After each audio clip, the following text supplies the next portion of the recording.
Hey, Moby, I think I see aliens. Oh, never mind. I think they left.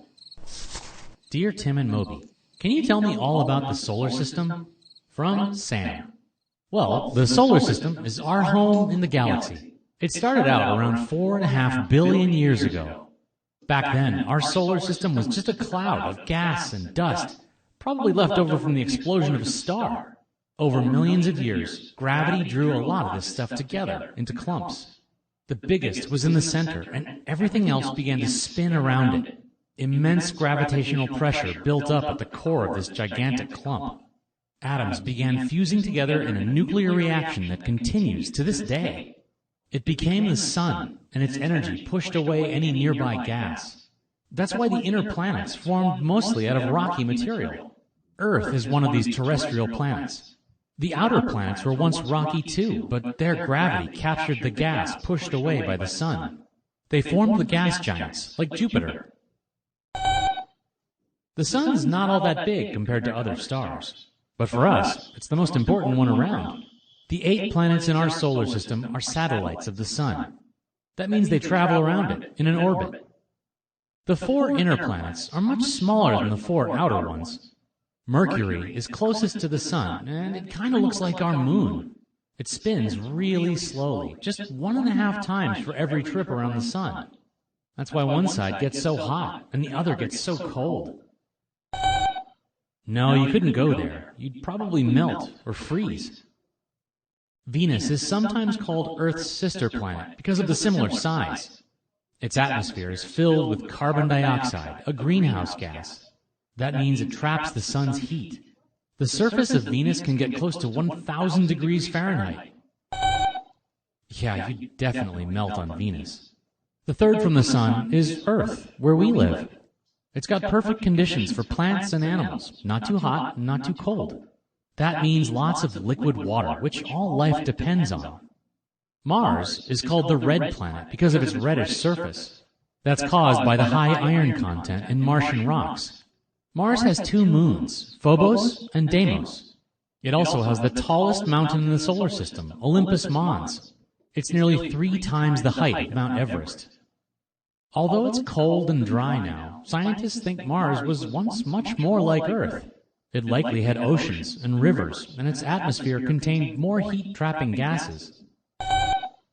The 4 outer planets are really far from the sun, so they're much colder. Jupiter is the largest of these gas giants. Its rocky core alone is at least 10 times bigger than Earth. On its surface, there's a permanent storm called the Great Red Spot. It's way bigger than our entire planet, and it's been raging for centuries. Around Jupiter, there are almost 70 moons. The first were discovered hundreds of years ago by Galileo Galilei. They're called the Galilean moons, and they're almost like little planets. Saturn is another gas giant, about 100 times more massive than Earth. You probably know Saturn by its amazing set of rings. They look smooth from a distance, but up close you can see they're made of chunks of ice and rock. Saturn has more than 50 moons orbiting it. The biggest, Titan, is one of the only moons with a thick atmosphere. Uranus is a gassy planet with small gray rings and more than 25 moons. It's so tilted that it looks like it's lying on its side. Some astronomers think a huge collision in its early days might have done that. Neptune is the farthest planet in the solar system. Like Uranus, it's sometimes called an ice giant because it's so cold. It was named after the Roman god of the sea, probably because it's so blue. There's a stormy great dark spot on Neptune that's kind of like the great red spot on Jupiter. Right, the solar system isn't just planets and the sun. There are lots of smaller bodies floating out there too.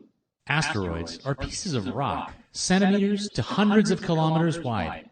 Most of them are concentrated in the asteroid belt between Mars and Jupiter.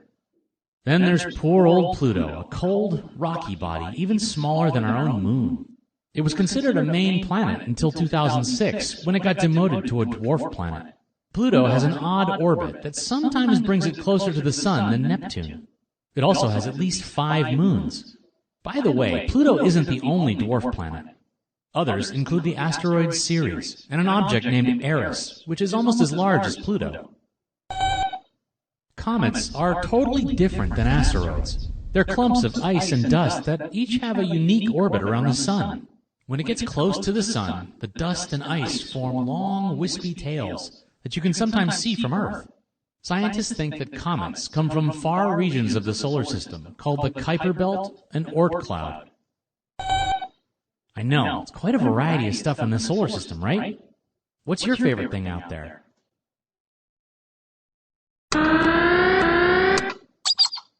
Yeah, I guess Earth's my favorite too.